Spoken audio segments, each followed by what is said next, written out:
Jake Miller wiped the grease from his hands with an old rag. The summer heat in Montana made working under the hood of his pickup truck feel like standing inside an oven. He had been trying to fix the engine problem for 3 hours now, and the sun was starting to set behind the mountains. His small ranch sat miles away from the nearest neighbor. Jake liked it that way. After spending 8 years in the Army, he wanted peace and quiet. He worked as a mechanic in town during the day and fixed things around his property in the evening. Tonight, he needed to get his truck running so he could drive to work tomorrow. Jake bent over the engine again.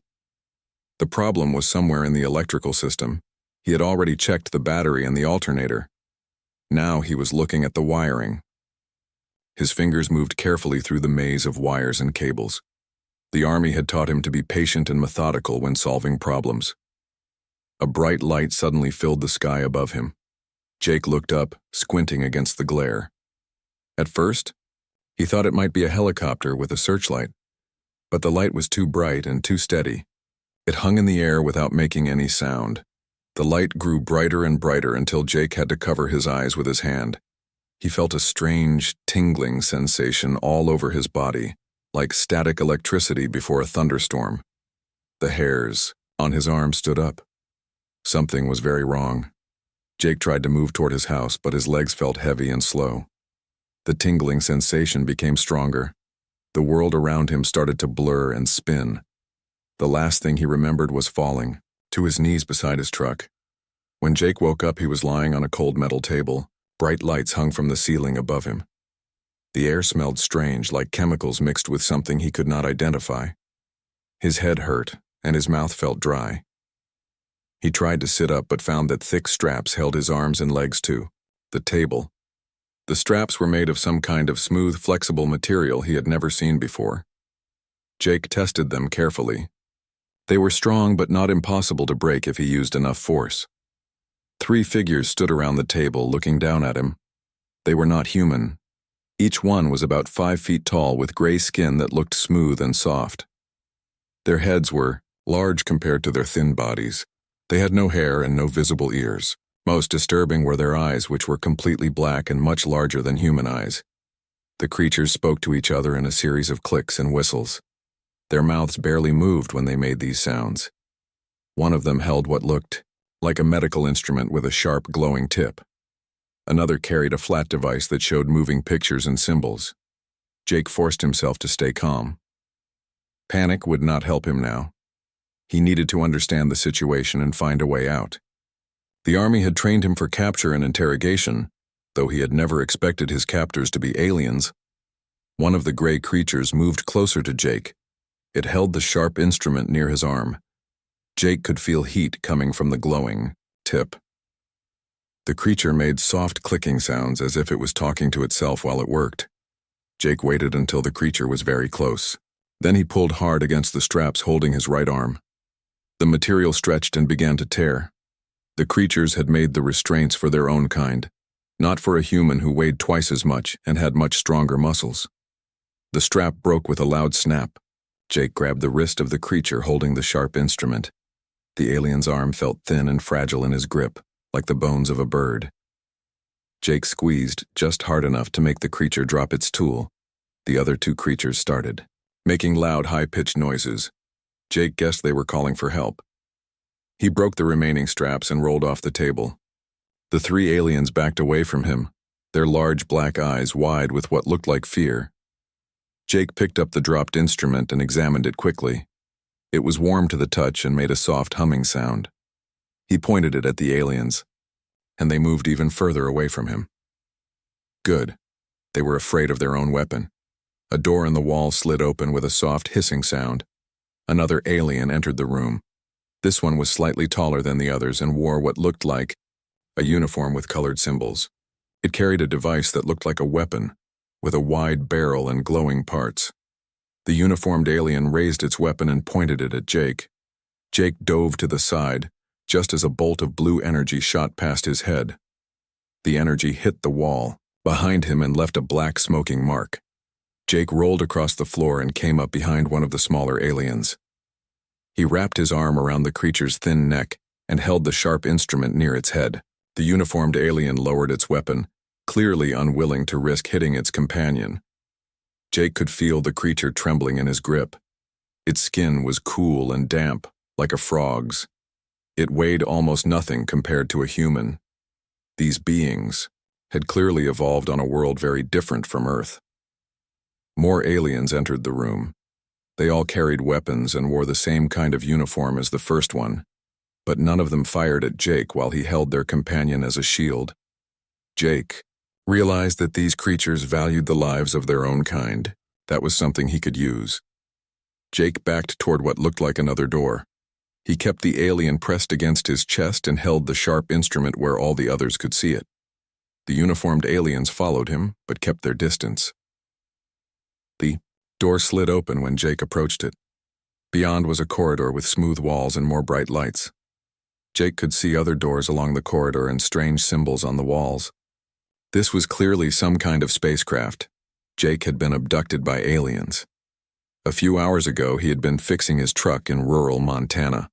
Now he was on an alien ship, somewhere in space. The situation should have been impossible to believe. But the evidence was right in front of him.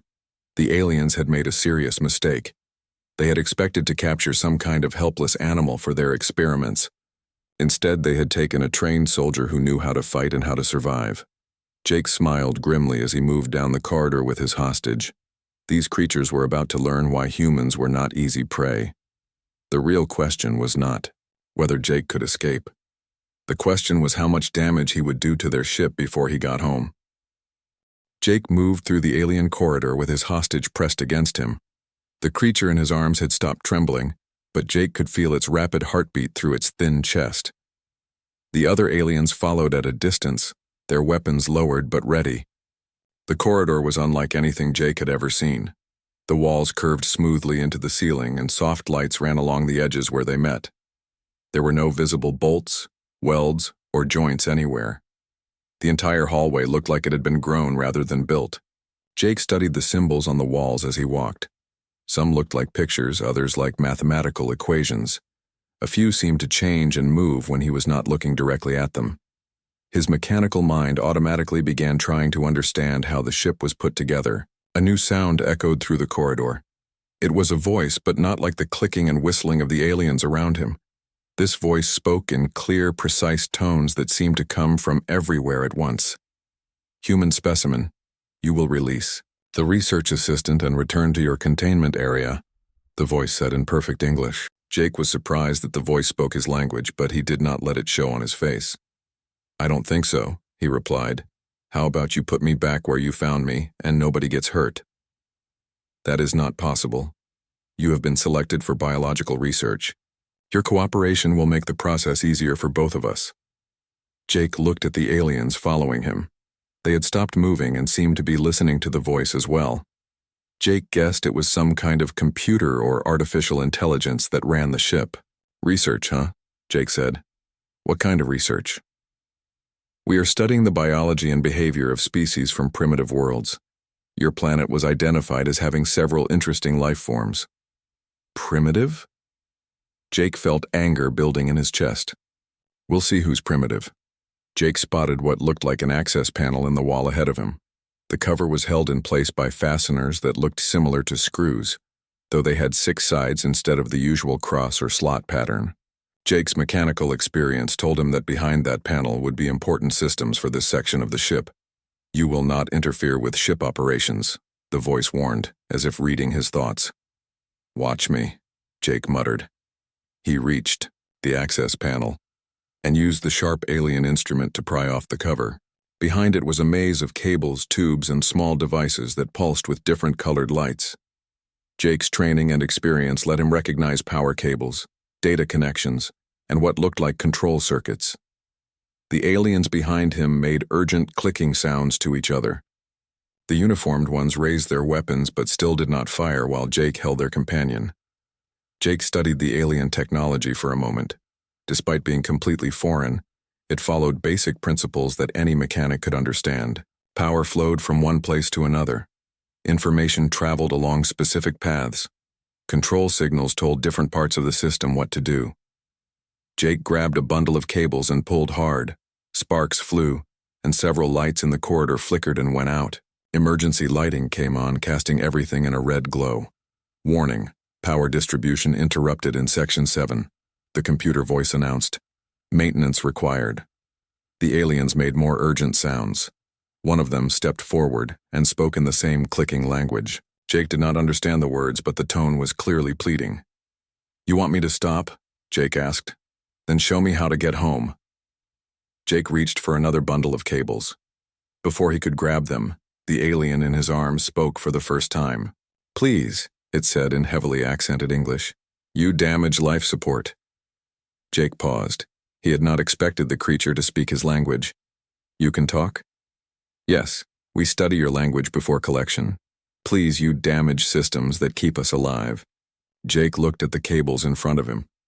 Some of them were connected to devices that looked like they might control airflow or temperature. He did not want to kill anyone, even alien kidnappers. Then tell your friends to back off and show me how to get home, Jake said. We cannot. Ship is far from your world. Many days' travel, even at maximum speed. Then we have a problem, Jake replied. Jake let go of the life support cables but grabbed a different bundle. These ones carried data signals, not power for life support. When he pulled them loose, screens and displays throughout the corridor went dark.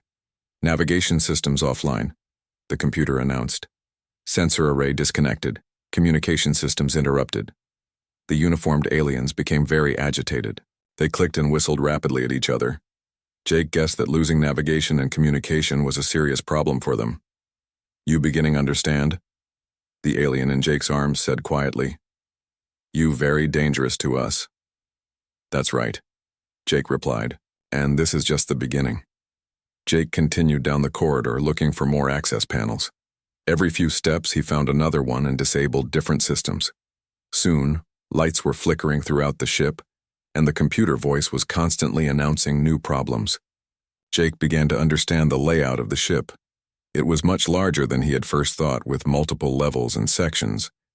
He was currently on what seemed to be a research deck, based on the equipment he could see through open doorways. Through one doorway, Jake saw a room full of glass containers holding strange specimens floating in colored liquid. Another room contained rows of examination tables like the one he had escaped from. A third room had banks of computers and monitoring equipment. How many others have you taken? Jake asked his hostage. The alien was quiet for a moment. Others, it finally said. Other humans. How many people have you kidnapped from my world? We not supposed to take from your world. Your species forbidden. Jake stopped walking. Forbidden by who? Galactic Council. Your species classified as dangerous. No contact allowed.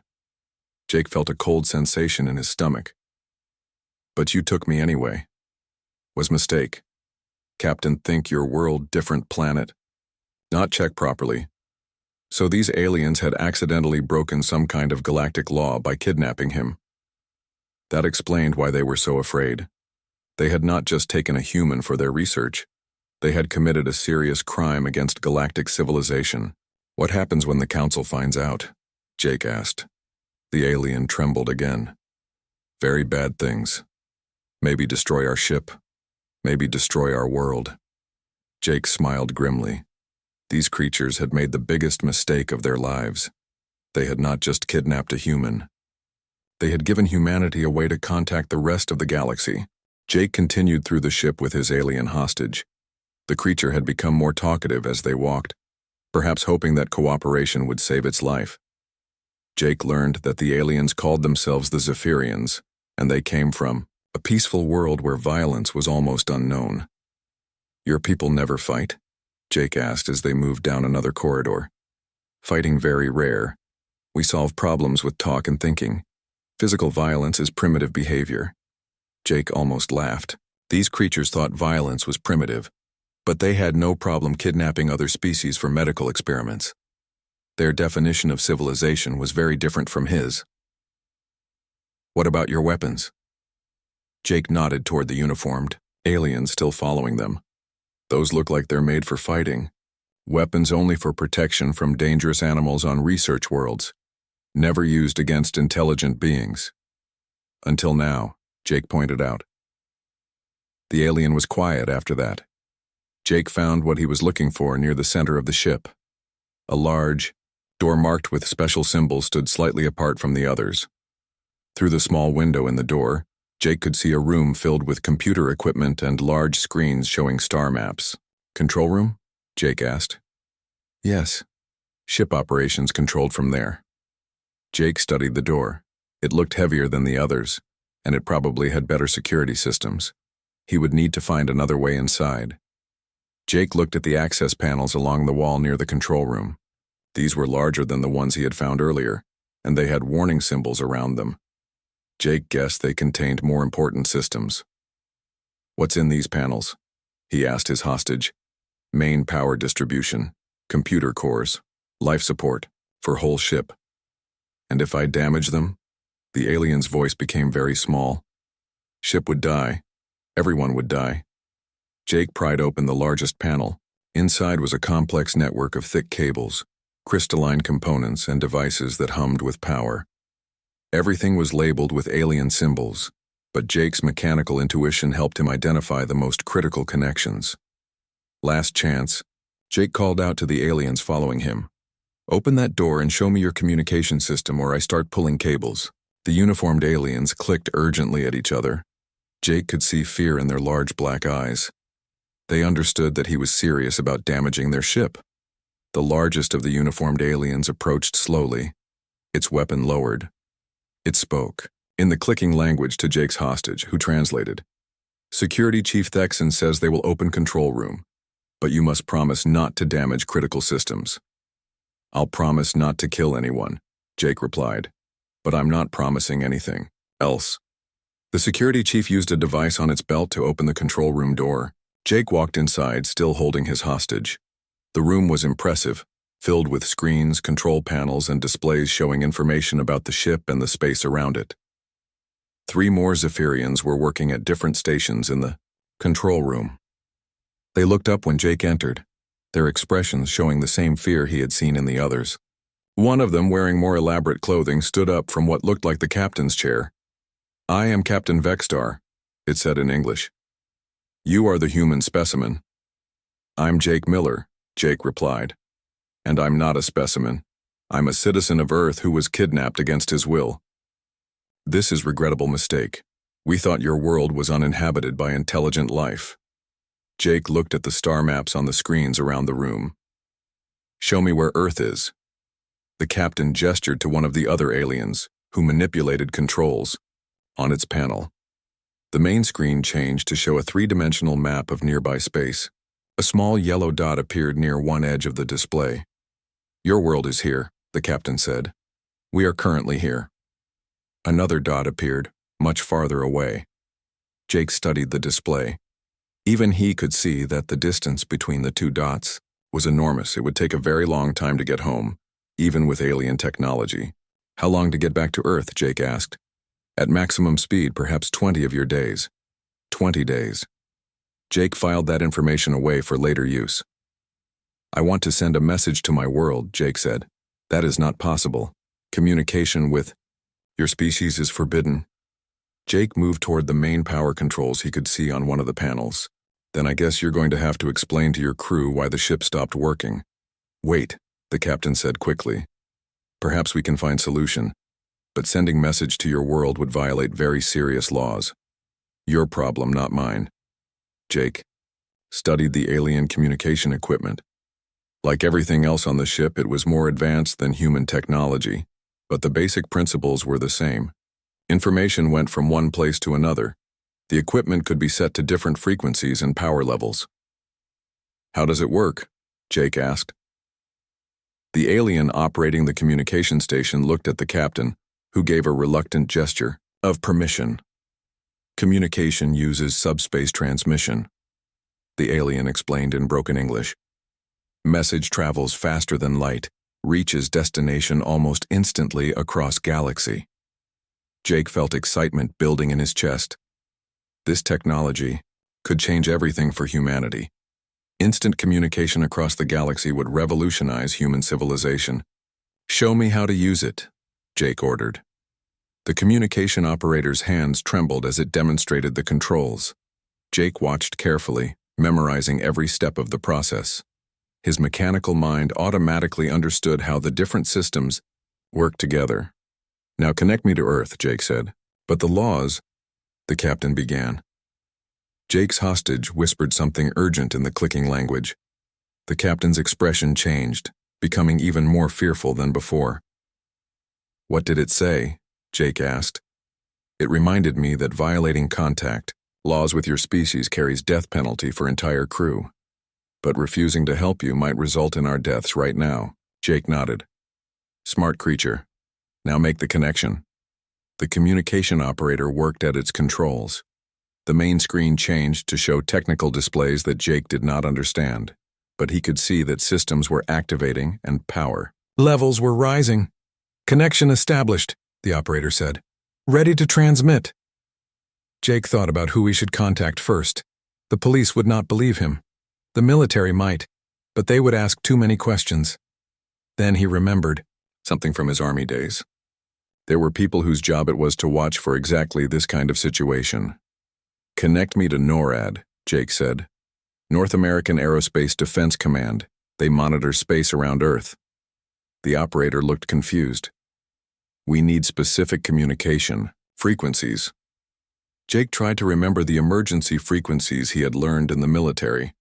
He gave the operator several different numbers, hoping at least one would work. "Attempting connection now," the operator said. The room filled with static and electronic noise. Then faintly, Jake heard a human voice speaking English. "NORAD Command Center, this is Colonel Martinez. Who is transmitting on this frequency?" Jake felt relief flood through him. He was going to talk to another human being for the first time since his capture. "Colonel Martinez, this is Jake Miller, former Army specialist. I'm currently aboard an alien spacecraft, and I need to speak to someone in command immediately." There was a long silence from the NORAD communication channel. Jake could hear voices talking in the background, but they were too quiet to understand. Finally, Colonel Martinez spoke again.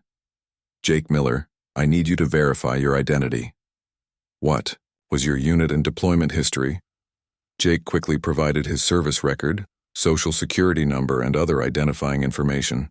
He could hear more activity on the other end of the communication as people checked his details. "Identity confirmed," a new voice said. "This is General Patricia Hayes, NORAD commander. Mr. Miller, we've been expecting a call like this for a long time." Jake was surprised. "You have?" "We've been tracking unusual activity in our solar system for decades. Unexplained disappearances, strange radar contacts, crashed objects we couldn't identify. We suspected that someone out there was taking an interest in Earth."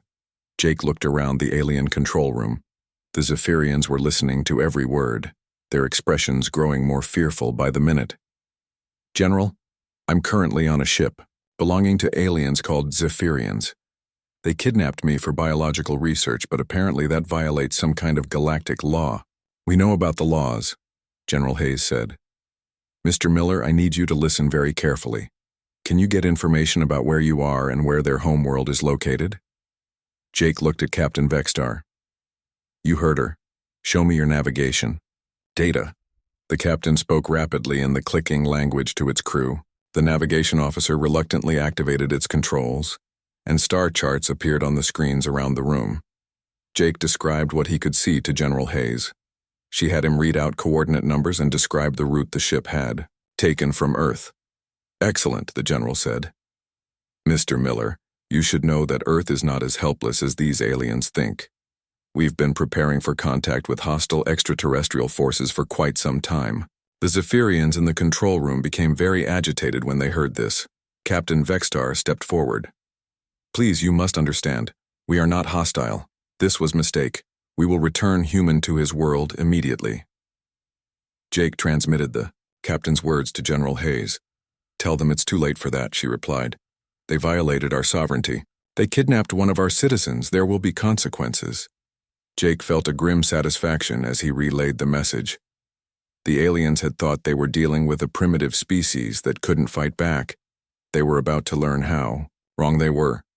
"General, they mentioned something about other humans being taken in the past," Jake said. "And there's apparently a facility where they conduct their research. We suspected as much." Can you get the location of this facility? Jake turned to Captain Vextar. Where do you take humans for research? The captain looked sick. Its gray skin had become even paler, if that was possible. Research Station Omega, it said quietly. 3 days travel from here. I want the coordinates, Jake demanded. The navigation officer provided the information, which Jake passed on to General Hayes. Outstanding work, Mr. Miller. We're going to send ships to rescue any humans being held there. In the meantime, I need you to gather as much intelligence as possible about these aliens and their technology. Jake began a systematic interrogation of the Zephyrian crew. He learned that their species came from a world called Zephyria Prime, located about 50 light-years from Earth.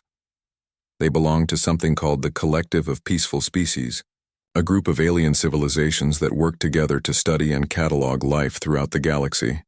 How many species are in this collective? Jake asked. 47 member worlds, Captain Vextar replied. We share knowledge and resources for peaceful exploration. And they all agreed that humans are too dangerous to contact? Your species classified as Class 12 extinction risk after previous contact attempts. Jake felt his blood run cold. Previous attempts? What happened? The captain hesitated, then spoke quietly. 23 years ago, research vessel attempted to collect specimens from your world. Ship was destroyed. All crew lost. How? Survivors of rescue mission reported that humans used ship's own weapons against crew, took control of vessel and crashed it into ocean. Jake smiled grimly. Some other human had fought back and won. 15 years ago, another research mission attempted contact. 2 ships lost. Survivors reported humans had developed weapons specifically designed to fight Zephyrian technology. General Hayes had been listening to this conversation. Mr. Miller, ask them about their military capabilities. Jake asked the question. The response was not encouraging for the aliens. Zephyrians have no military, Captain Vextar said.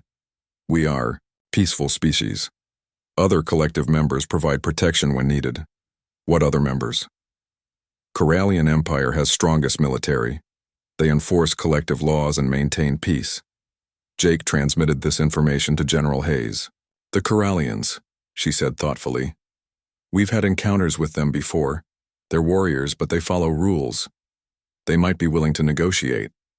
Jake spent the next hour gathering intelligence about alien technology, politics, and military capabilities. He learned that faster-than-light travel was common among galactic civilizations. Most species had been spacefaring for thousands of years. Earth was considered a young world with a primitive but dangerous population. Mr. Miller, General Hayes finally said, we're launching our response fleet now. Ships should reach your location in approximately 18 hours. The Zephyrians in the control room heard this and began clicking frantically at each other. 18 hours? Jake asked. How is that possible? We've had alien technology to reverse engineer for decades, Mr. Miller. Earth's military is much more advanced than most people know. Captain Vextar approached Jake with obvious desperation. Please, you must stop your military. We will return you to Earth. We will never approach your world again. Jake looked around the control room. These aliens were clearly terrified. They had expected to capture a helpless primitive for their research. Instead, they had started what might become a galactic war. It's not up to me anymore, Jake said. You should have thought about consequences before you kidnapped me. Jake turned his attention back to the communication with Earth. General, what do you want me to do while I wait for the fleet? Gather as much information as possible. Learn everything you can about their technology and their weaknesses. And Mr. Miller? Yes, ma'am? Try to stay alive. You're about to become the most important person in human history. You're our first ambassador to the galaxy, whether you wanted the job or not. Jake looked at the terrified aliens around him. They had made the mistake of thinking humans were just another primitive species to be studied and catalogued. They were about to learn that humans were something much more dangerous.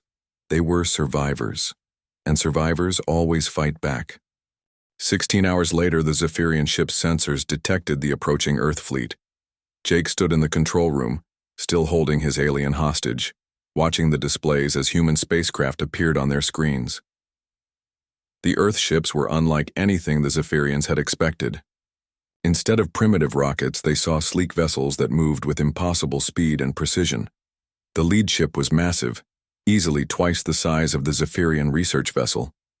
Incoming transmission, the communication operator announced, nervously. Put it through, Jake ordered. A strong human voice filled the control room. This is Admiral Curtis Black aboard the Earth battleship Terra's Wrath.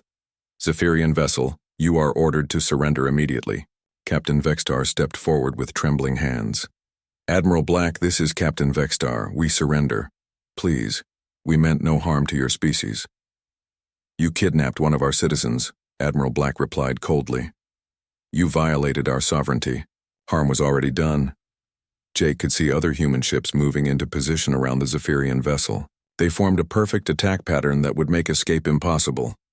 Admiral, this is Jake Miller, Jake said into the communication system. I'm in control of their bridge. The aliens are cooperating. Good work, Miller. We're going to dock with their ship. Prepare to receive a boarding party. 20 minutes later, Jake heard the sound of airlocks connecting. Heavy footsteps echoed through the corridors as human soldiers entered the ship. The Zephyrians had never heard sounds like that before. Their own footsteps were soft and quiet. The control room door opened and 6 humans in military uniforms entered. Their leader, a tall woman with short gray hair, approached Jake. I'm Colonel Sandra Blake, Earth Defense Forces, she said. Are you injured, Mr. Miller? I'm fine, Jake replied. He finally released his alien hostage, who collapsed into a chair and began making soft whimpering sounds.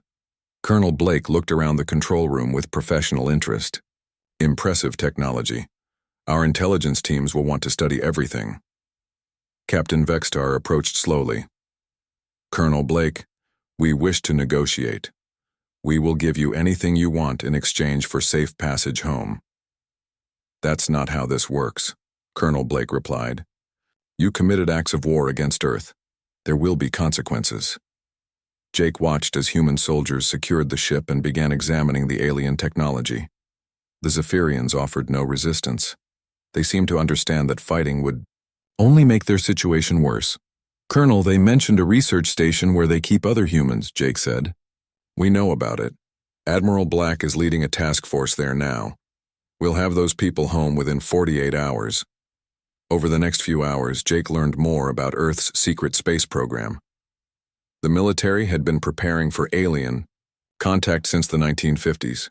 Every crashed UFO, every abduction report, every strange radar contact had been studied and analyzed. We knew this day would come, Colonel Blake explained. When a hostile alien force finally revealed itself, we wanted to be ready. But the Zephyrians aren't really hostile, Jake pointed out. They're just arrogant and stupid. They kidnapped you for medical experiments. They've been taking humans for decades. That makes them hostile in our book. Jake could not argue with that logic. 2 days later, Admiral Black returned with news from Research Station Omega. His task force had rescued 43 humans from the facility, some who had been held prisoner for over 10 years. The rescued humans brought with them detailed information about alien technology and galactic politics. The Zephyrian Research Station had surrendered without a fight when faced with human warships. The aliens seemed genuinely shocked that Earth had developed such advanced military capabilities. What happens now? Jake asked Colonel Blake. Now we negotiate with the collective of peaceful species, she replied.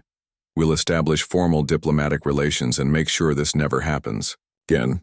And if they refuse to negotiate? Colonel Blake smiled coldly. Then they'll learn why humans are classified as an extinction risk species. 3 weeks later, Jake found himself in a conference room aboard the Terra's Wrath. Across the table sat representatives from 12 different alien species, including Captain Vextar and several high-ranking Zephyrians. The negotiations had been tense but productive. The collective agreed to recognize Earth as a sovereign world with full rights. Under galactic law, they would provide human civilization with access to advanced technology, including faster-than-light travel and communication. In exchange, humans agreed not to launch military attacks against collective worlds.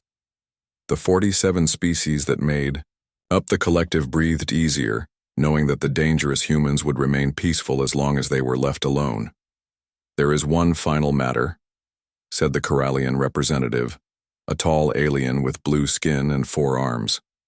"The humans who were illegally captured and experimented upon. They deserve compensation." The Zephyrian delegation looked uncomfortable. "What do you require?" their leader asked. Admiral Black leaned forward. "Full access to your biological and medical research, complete star charts for this region of the galaxy, and a formal apology to every human who was harmed by your actions." "Agreed," the Zephyrian leader said quickly. Jake watched the proceedings with satisfaction. The aliens had learned an important lesson about humanity. Humans were not primitive creatures to be studied and catalogued. They were a spacefaring civilization that would defend itself against any threat.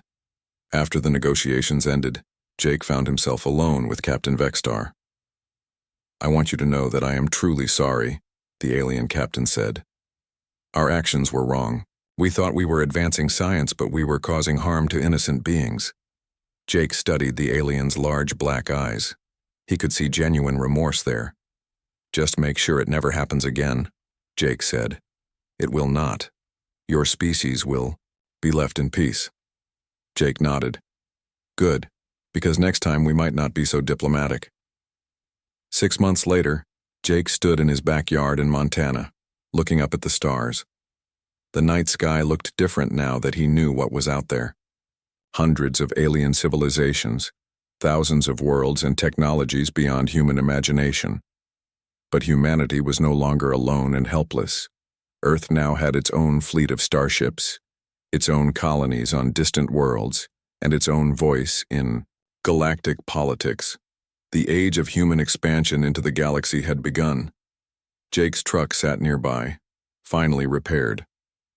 He had never finished fixing it the night he was abducted, but it seemed less important now. The whole universe was open to humanity, and Jake had played a small part in making that possible. He smiled as he remembered the terrified expressions on the alien faces when they realized what they had done. They had expected to capture a helpless, primitive for their research. Instead, they had awakened a sleeping giant, and the galaxy would never be the same.